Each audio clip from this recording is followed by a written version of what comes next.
Assalamualaikum warahmatullahi wabarakatuh, and good morning everyone. Let me introduce myself to all of you first. My name is Silvia Arindi with student number B1024191018, and I am a student of Management International class back 2019, Faculty of Economic and Business, Universitas Tanjung Pura. So in this semester, I take the Human Resource Management class, and in this video, I would like to answer the final exam of Human Resource Management. So please watch me and listen to me carefully. So the final exam of Human Resource Management consists of three parts: Part A, Part B, and Part C.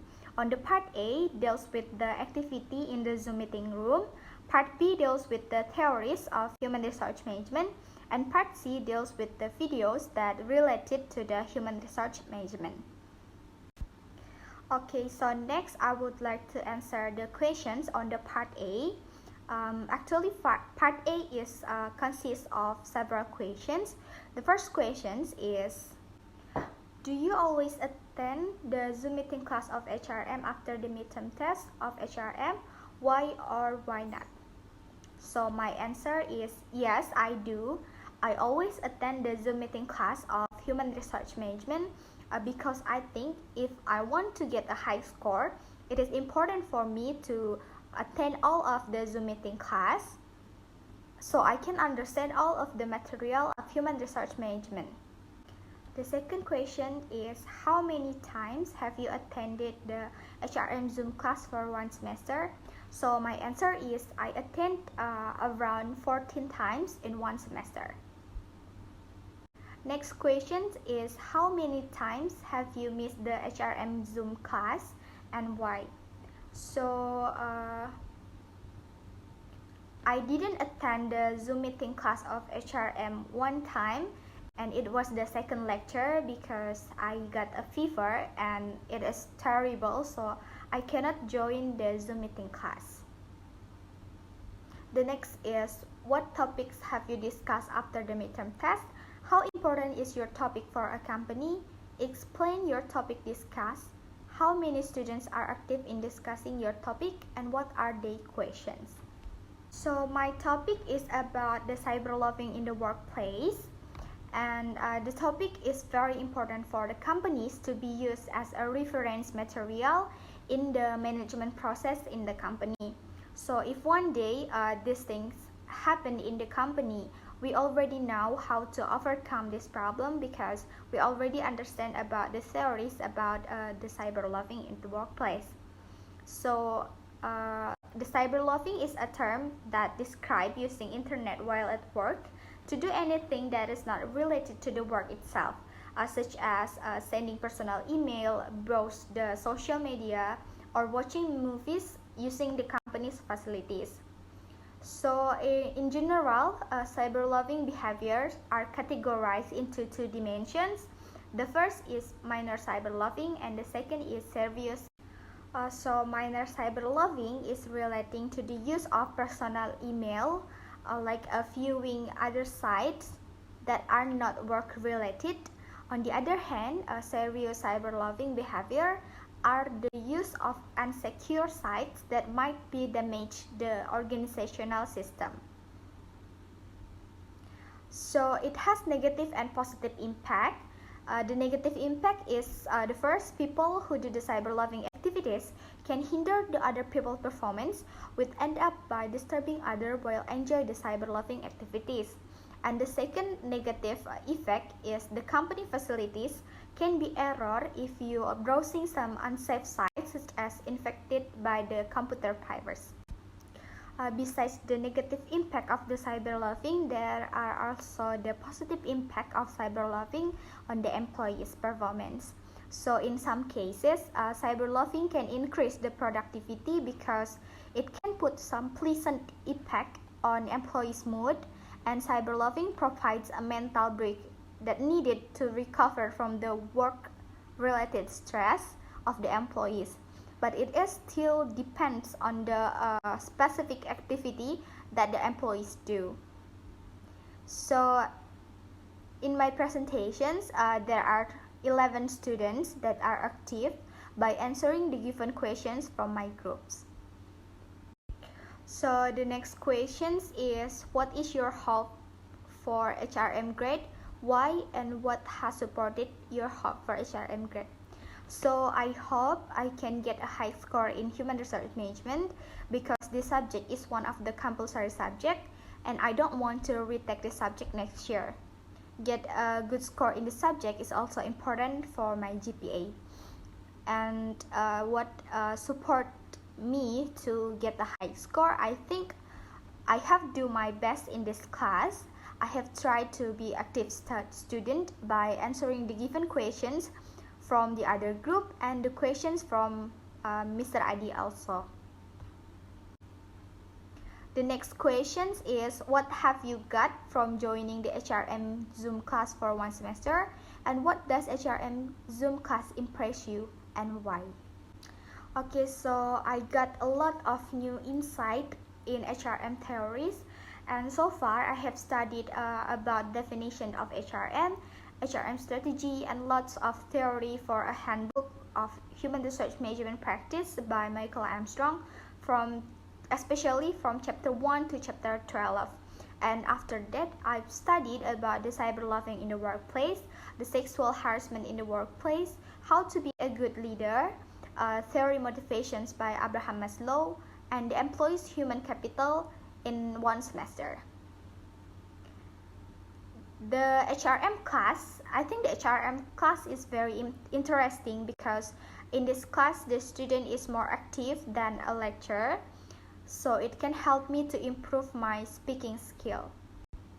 So I have answered all of the questions on part A, and now I want to answer the questions on part B.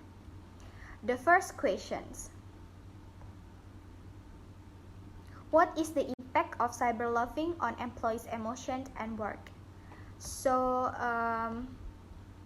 my answer is, a study carried out by Lim and Chen in 2009 state a little cyberbullying is good for better employee performance. Web surfing resulted in positive emotions, but sending personal email resulted in negative emotions. Yu et al. Analyzed that the excessive use of social media while doing the cyberbullying causes mental stress, as individuals are not able to process a huge amount of information that are available on the social media. So they further argue that unrestricted use of social media impacts emotional and mental well-being on employees, resulting in a decrease in productivity of employees. The next questions, are there any gender differences in employees' perceptions towards cyberbullying? And explain your answer. So in my opinion, there is no gender differences in employees' perceptions toward the cyberbullying because anyone can do the cyberbullying activities, both men or women. The next question is, cyberbullying at work is acceptable. Do you agree to this statement? So my answer is yes, I agree with this statement because cyberbullying not only has a negative impact but also the positive impact, such as cyberbullying can increase the productivity because it can put some pleasant impact on the employee's mood. Cyberbullying provides a mental break needed to recover from work-related stress, but it still depends on the specific activities that the employees do. Okay, the next question is about the sexual harassment. The first question is, what is sexual harassment? So sexual harassment is defined as any behavior of a sexual nature that affects the dignity of women and men, which is considered as unwanted, unacceptable, inappropriate, and offensive to the recipient, that creates an intimidating, hostile, unstable, or even offensive work environment. The second question about the sexual harassment is, can you give the example of sexual harassment occurring at the workplace? Why are they said to be sexual harassment? So simple example is a verbal sexual harassment in the form of sexual jokes and solicitations that leads to the sexual activities. So sexual harassment is committed when an employer or supervisor or co-worker undertakes or attempts to influence the process of recruitment, promotion, training, discipline, or the salary increment and other benefit of an existing staff member or joint applicant in change of sexual flavors. So the worst form of sexual harassment are a criminal act such as a sexual assault or rape. So I think those activities are include the sexual harassment activity because the person that receives the action like that feels uncomfortable or even treated sexually. The next question is most women are familiar with sexual harassment in some form or other. Do you agree to this statement? Why or why not? So my answer is yes, because as the woman, I think sexual harassment to the woman is very often to be found, especially the verbal sexual harassment such as catcalling. This is due to the intentions of joking from the man that is carried out excessively by the man so that it makes the woman feel uncomfortable. And the next questions about sexual harassment is, according to the Institute of Women's Policy Research, it's estimated that almost a quarter to more than 8 in 10 women will experience the sexual harassment in the workplace at some point in their lifetime. What do you think of this statement? So I agree with this statement because in the fact, I often find a woman experience sexual harassment like verbally or even in actions. And I am very concerned about this fact that a woman experience sexual harassment more often than the men, especially in a workplace environment that should be safe and comfortable to help the employee focus on their work. So the next question is, when you gather with your girlfriend and boyfriend, example having a reunion or birthday parties, did you ever experience sexual harassment in the reunion arranged or birthday party arranged? Did you ever see your friends doing sexual harassment during those events above? And explain your answer. So fortunately, I personally have never experienced the sexual harassment, but I have seen someone do that things when we gather for the reunion. Like the man watch my friend up and down intensely and it makes my friend feel uncomfortable. So I think it is also a form of sexual harassment. And the next question is, what do you do when an employee files a sexual harassment complaint? So if I were the manager, first of all, I will take the truth of the report first. If it is proven true, then I will submit this to the HR department, or if I have the authority, I will give the punishment to the employees who did the sexual harassment so that it won't happen again. And if the case is serious matter like a sexual assault or rape, then I will take this matter to the legal court. So the next question is about how to be a good leader. The first question is a good manager automatically a good leader? So in my opinion is no, because being a manager doesn't mean that being a good leader. A leader must have a leadership skill that can influence other people to do or not to do something, and I think not all the good manager is a good leader. The next question is, what is the difference between leadership and management? Give the reason to your answer. Okay, so in my opinion, leadership is about getting people to understand and believe in your vision and to work with you to achieve your goals, while the management is more about the administering and making sure the day-to-day things are happening as they should. The next question is about the Maslow theories of motivations.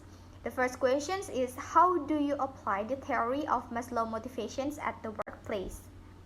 So I think the implementations of motivation theory in the workplace can be done by giving money, benefit, and provide job security for the employees.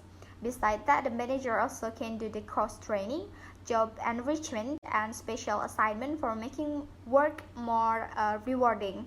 It can help the manager to fulfill the employee's esteem by giving the rewards. The next question is explain strength and weakness of the Maslow's theory. So one of the strengths of the Maslow theory is that Maslow hierarchy of needs theory has gained a wide recognition, especially among the active managers, because this theory is based on the logic and that is intuitive and easy to understand. Okay, the weakness of the Maslow theories. In reality, Maslow theories of needs has a mismatch problem. So individual needs do not always follow the tier order.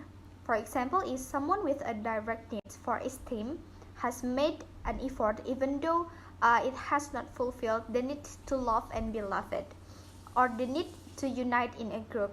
In this system of life, people often get their every need not gradually as Maslow suggested, because sometimes it can be obtained by jumping to one tier to another tier.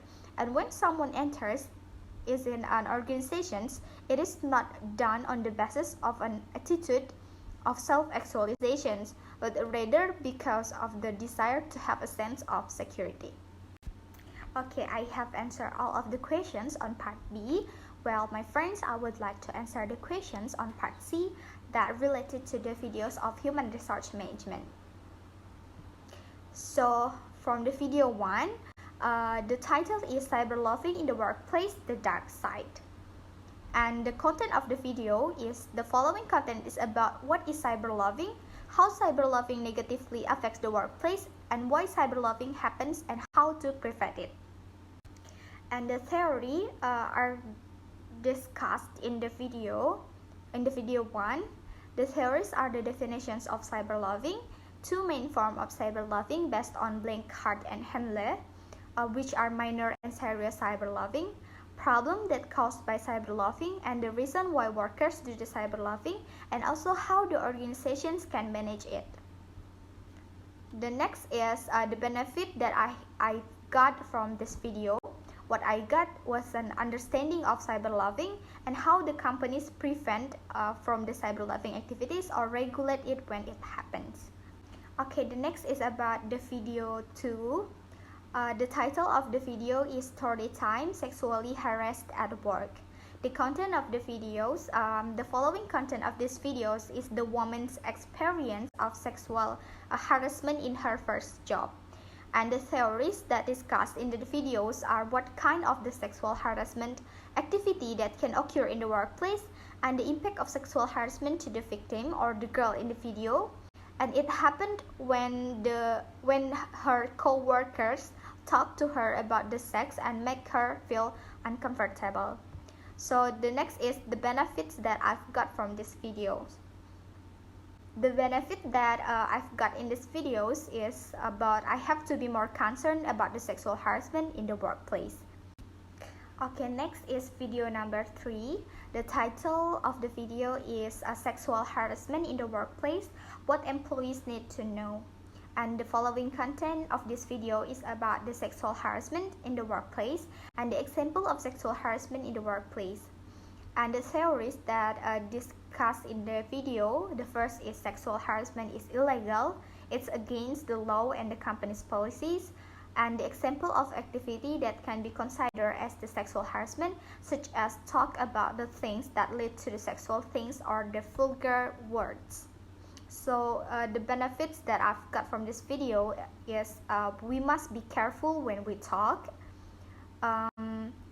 especially about the sexual things. It would be better if we avoid the use unpolite words that leading to the sexual harassment. Okay, so the next is video number 4, which is the last videos. The title of this videos is Criticism of Abraham Maslow Hierarchy of Needs.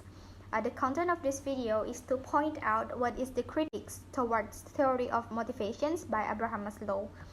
And the theory that discussed in this video is the informations about Abraham Maslow and the explanations about the theory of motivations and several critiques toward the Abraham Maslow theory.